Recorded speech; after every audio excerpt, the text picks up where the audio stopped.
Hello बच्चों, कैसे हैं आप सभी। आज हम अपना एनवायरनमेंट साइंस यानी कि जो ईवीएस है उसका नया टॉपिक इकोलॉजी जो है वो स्टार्ट करेंगे।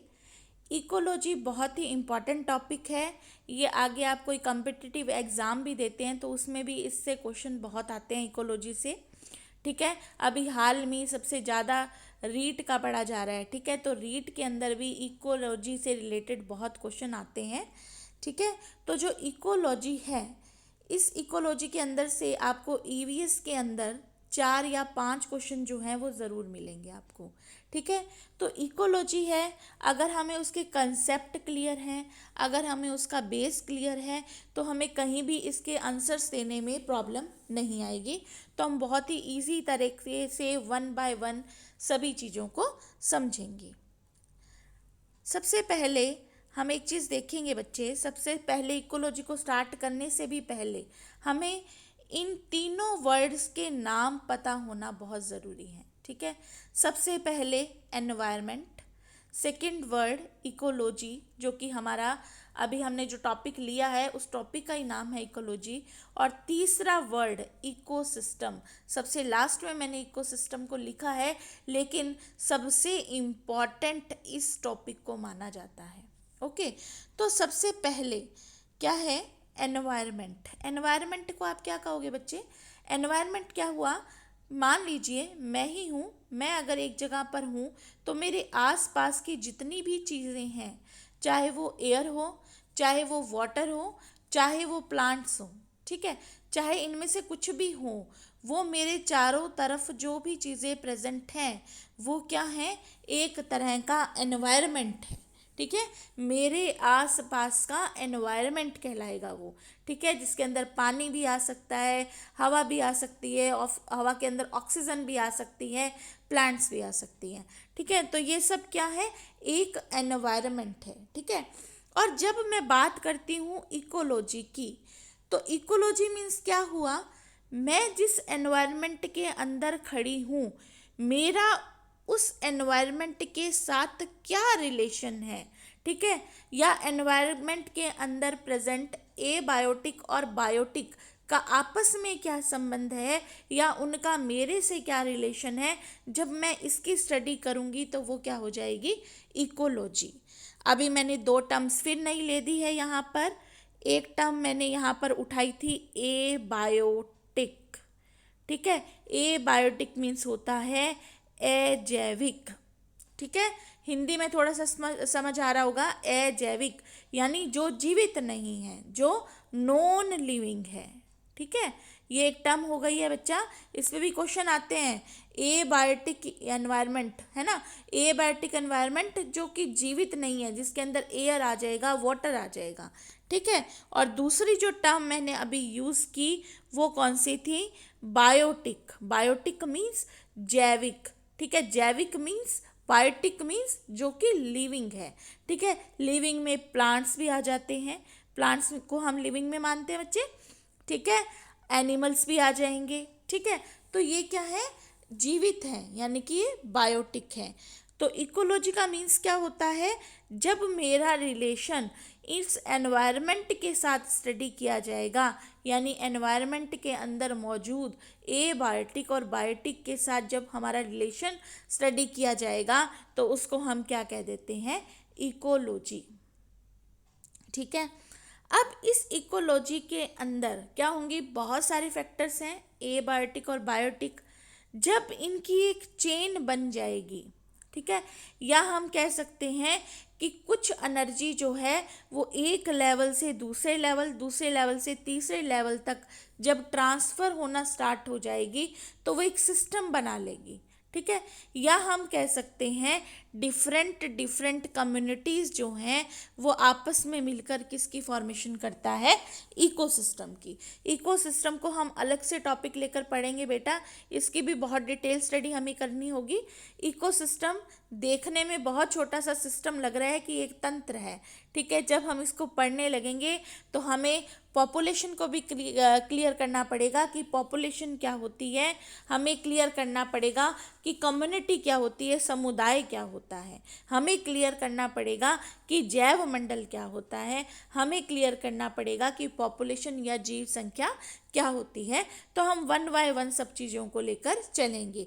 फिलहाल या अभी के लिए आपको ये समझना बहुत ज़रूरी है कि एनवायरनमेंट क्या होता है, इकोलॉजी क्या होता है और इकोसिस्टम क्या होता है। ठीक है, तो अब हम लेकर चलते हैं इकोलॉजी को। तो जो इकोलॉजी है, इसकी जो टर्म है, ये ड्राइव्ड कहाँ से हुई है बच्चे, कहाँ से बनी है ये? ग्रीक वर्ड से। कौन से ग्रीक वर्ड से? ओइकोस और लोगोस।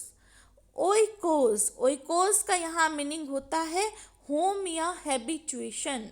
ठीक है, यानी एक आवास, एक जगह, एक स्थान जहाँ पर कोई ऑर्गेनिज्म रहता है।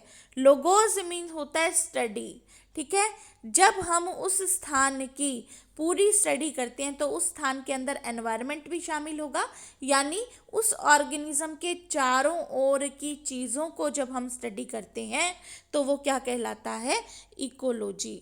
अगर हम इसकी एक पर्टिकुलर डेफिनेशन देख लें तो डेफिनेशन देखिए बच्चे, अलग अलग राइटर्स ने बहुत सारी डेफिनेशन दी है जो कि आपके यहाँ पर काम नहीं आने वाली। हाँ, जब हमारे थ्योरेटिकल पेपर होता है इकोलॉजी का, जिसके अंदर हमें क्वेश्चंस के आंसर देने पड़ते हैं, जहाँ ऑब्जेक्टिव टाइप क्वेश्चंस नहीं आते, वहाँ पर हमें इनकी डेफिनेशन की नॉलेज होना बहुत ज़रूरी है।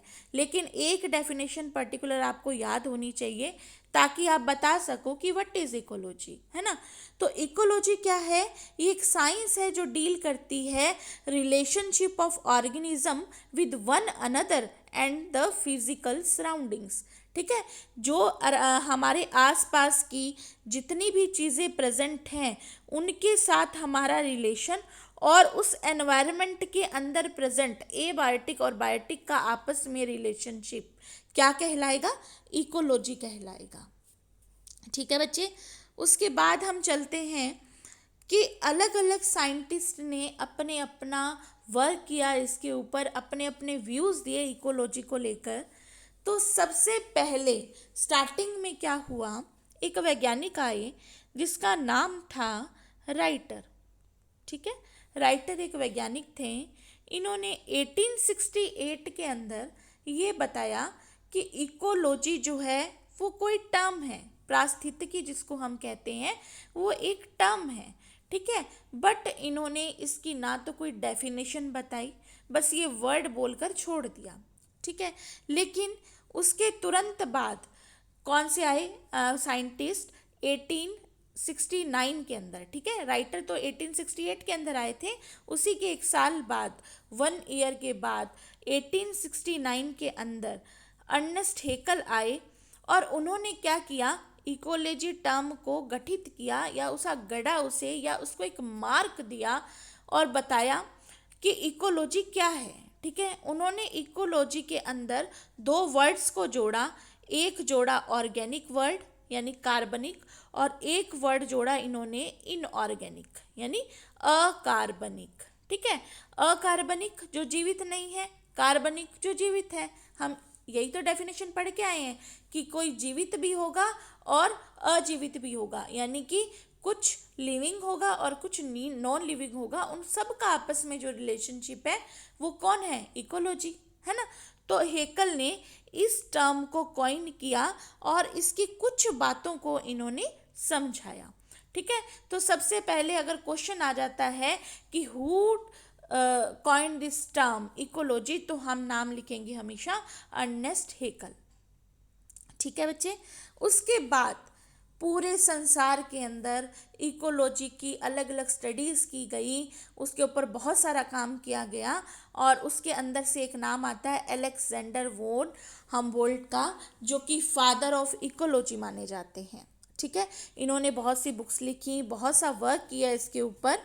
उसके बाद जब साइंटिफिकली या एक्सपेरिमेंट जब होने लगे तो उसको हम कह देते हैं कि मॉडर्न के अंदर आ गया है काम। ठीक है, यानी कुछ इंस्ट्रूमेंट्स का भी यूज़ किया जाने लगा। ठीक है, तो जब मॉडर्न इकोलॉजी की बात करते हैं तो हम सिंपल ऑडम के नाम से इनको जानते हैं। यूजिन पॉल ऑडम का नाम शायद सभी नहीं लेते हैं, सिर्फ हम सीधा कह देते हैं ऑडम, है ना। तो ये यूजिन पॉल ऑडम थे, इन्होंने क्या किया, बहुत सारे एक्सपेरिमेंट किए इकोलॉजी को लेकर, ठीक है, और बहुत अच्छी अच्छी बातें इन्होंने बताई। तो फादर ऑफ मॉडर्न इकोलॉजी जो हैं वो कौन कहलाते हैं, यूजीन पॉल ऑडम। अगर क्वेश्चन मॉडर्न को लेकर आता है तो उसके फादर कौन होंगे, यूजीन पाउल ऑडम। ओके बच्चे, उसके बाद इंडिया के अंदर, सिर्फ इंडिया की बात जब कही जाए तो इंडिया के अंदर इकोलॉजी पे सबसे ज़्यादा वर्क या काम करने वाले कौन थे, रामदेव मिश्रा जी। ठीक है, इन्होंने बहुत सारे काम किए इंडिया के अंदर रह के। लेकिन बच्चे अगर आपके वहाँ पर क्वेश्चन के अंदर अगर इंडियन वर्ड ना आए तो आप हमेशा उसका आंसर क्या देंगे, अलेक्जेंडर, फादर ऑफ इकोलॉजी के नाम से अगर क्वेश्चन आता है, या वर्ड WORD वर्ड यानी संसार का नाम ऐड हो जाता है, तो उसका जो आंसर है वो अलेक्जेंडर आएगा। और यदि आपसे इंडियन इकोलॉजी के फादर पूछे जाएं तो आप नाम क्या दोगे, रामदेव मिश्रा जी। ठीक है बच्चे, तो इतनी बात शायद आपको क्लियर हो गई होगी, इनके अंदर आपको शायद कोई कंफ्यूजन नहीं होगा बेटा। ठीक है, अगला जो हमारा टॉपिक रहेगा नेक्स्ट क्लास में वो हमारा रहेगा कि इकोलॉजी की जो है ब्रांचेस क्या क्या हैं, या जो लेवल ऑफ ऑर्गेनाइजेशन है वो क्या क्या है, उसके बारे में हम स्टडी करेंगे। ये हमारा पहला लेक्चर था, इसलिए मैंने बहुत ही शॉर्ट तैयार किया, इसको छोटा तैयार किया है ताकि आपके पास एक छोटा सा इंट्रोडक्शन आ जाए। ठीक है, इसी जितनी बातें हमने अभी बच्चे पढ़ी हैं, अगर हम इसके थोड़े से क्वेश्चन अगर हम डिस्कस कर लें, ठीक है, एक क्वेश्चन आपको होगा यहाँ पर, मैं आपको लिख देती हूँ।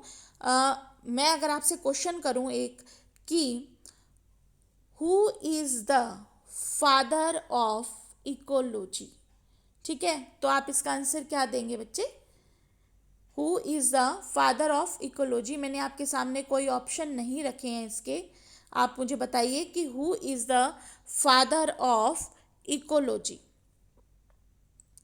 हाँ जी, फादर ऑफ इकोलॉजी कौन होंगे इसके, अलेक्जेंडर। ठीक है, क्योंकि यहाँ पर सीधा क्वेश्चन पूछ लिया गया है कि who is the father of ecology. ठीक है, इंडियन का नाम यहाँ पर नहीं आया है। ठीक है, next question, who coined the term of ecology, यानी जो इकोलॉजी की टर्म थी इसको किसने गढ़ा या इसको किसने कॉइन्ड किया, तो उसका आंसर आप क्या देंगे बच्चे, हाँ जी बताइए बच्चे, क्या नाम होगा इसका, अर्नेस्ट हेकल। Very good. ठीक है, नेक्स्ट जो थर्ड क्वेश्चन है वो है आपका, जो इकोलॉजी वर्ड था वो कहाँ से डराइव किया गया, यानी उसकी उत्पत्ति जो है वो किन वर्ड से मिलकर हुई है, उसका जो ओरिजिन है वो कौन से वर्ड से हुआ है। तो इसके अंदर 4 ऑप्शंस हैं।